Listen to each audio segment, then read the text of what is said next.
Hi, welcome to another episode of Hot Takes.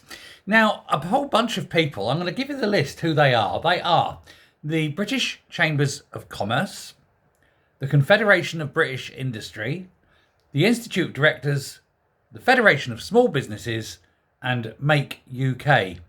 Now, they have banded together because, unity is strength, I suppose, if I may quote a certain group from the Second World War. But they have joined together to oppose and take the fight to Angela Rayner over her new wonderful employment rights bill, which they are saying is deeply damaging to businesses, the economy, and to individuals. It will cause great numbers of job losses, and particularly for young people, it will mean that they may never ever actually get a foothold in work. People aren't going to employ young people who have got no work record, for example. And they're saying that this bill is deeply damaging both to growth, employment. It'll undermine the government's own goals. So it's a huge own goal for the government. And there are so many reasons buried deep within this bill that it needs to be, if not cancelled outright, at least heavily amended. The group adds in a letter to the Department of Business and Trade, of which, of course, the Growler is in charge, that, quote, our collective position is that the bill will have deeply damaging implications for the government's priority growth mission, as well as their admirable focus on tackling rising economic inactivity. That's a nice little dig there. It's a kind of very polite way of saying the government are creating joblessness. Taken together, the policies, they say, are a recipe for damaging, not raising living standards.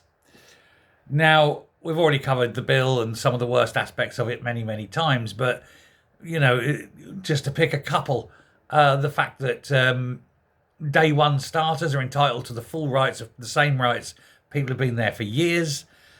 For example, you can join day one, immediately go on the sick with mental health, and have 6 months of full pay. It's what's going to happen, Anyway, now, of course, they're calling for action.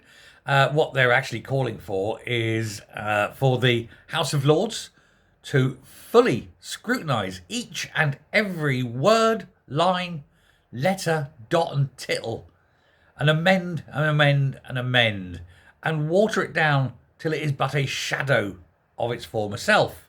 They say they don't want to be closing their companies. They don't want to be moving their companies abroad. They don't want to be firing long-term loyal staff. But they may have no options because of this bill. I think it's better to just destroy the bill. Just get rid of it. And, never mind Angela Rayner's humiliation. Just accept that the woman's a dopey, useless twonk.